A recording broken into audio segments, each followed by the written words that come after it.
Welcome to California RV Specialists. We're an independent repair shop in Lodi, California. In between repairing units on the lot and helping customers in our storefront, we also help people just like you via phone and emails. You may have seen our series, What's in the Shop? Well, now we're sharing What's in the Box. We're pulling from our email and voicemail files and responding in this video format. Let's see what we received today.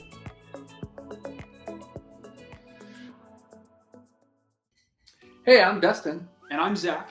and we want to welcome you to What's in the Box. So it looks like today we have a voicemail from a Bob M. It says, "Hi, my name is Bob. I have a refrigerator that is leaking yellow fluid by the burner. I've been told by another shop that the fridge is bad and needs to be replaced. Can you provide an estimate to replace the unit? I have also watched videos online about replacing the cooling part on the back. Is that an option? I currently have a Norcold 1200. Thank you guys, and I look forward to receiving a call back."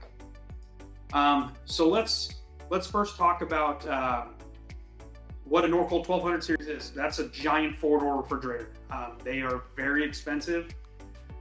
You probably get more questions about replacing the cooling unit on the back on those big 4-door refrigerators because people get sticker shock from the price.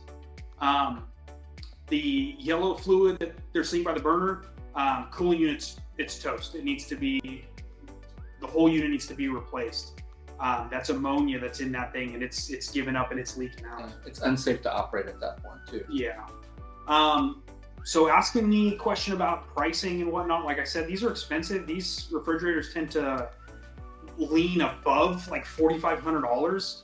And because the unit is so big, a lot of times there's not an easy way for them to come in and out of the unit either. A lot of times they got to go through a window, or the door has to come off the coach. Something similar to that to actually get the unit out. So it costs quite a bit to get it done. Or slide out, or windshield. They can be a nightmare to do. So answering the next question is, can you do the cooling part on the back? Technically you can. Okay.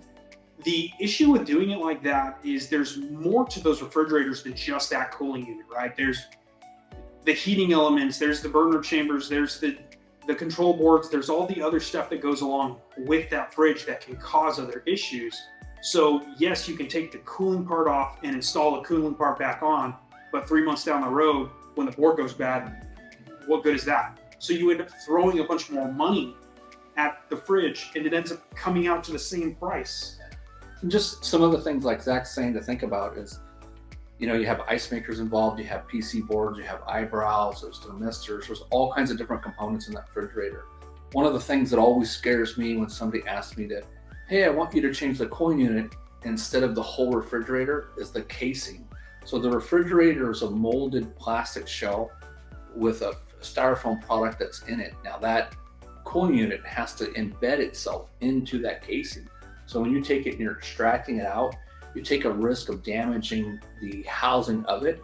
And at that point, if you were to tear it apart and extract it out, if that's the option, if that's the way you had to go, you take a risk of breaking that. So if that cracks for any reason, due to heat, due to old age, then you're at a point where you're basically having to now replace the whole refrigerator. So you really weigh out the options before you go ahead and decide one or the other.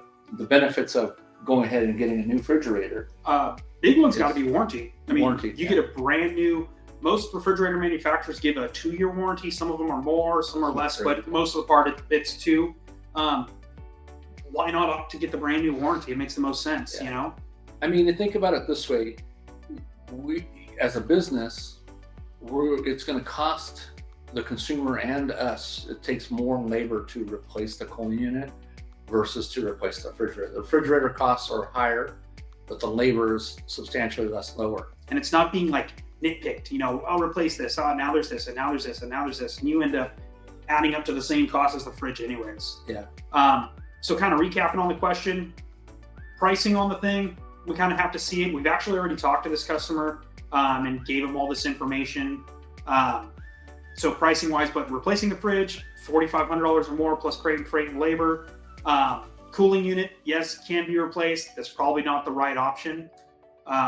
It all depends on the year of the refrigerator. If it's a couple years old, I could see doing it, but more than likely it's not. And then a lot of the older 1200 LRIMs had a lot of issues with those units. So there's a lot of things that were catching on fire. Yeah, might as well get a new one that's been updated. The recall's already part of the fridge. It's all done.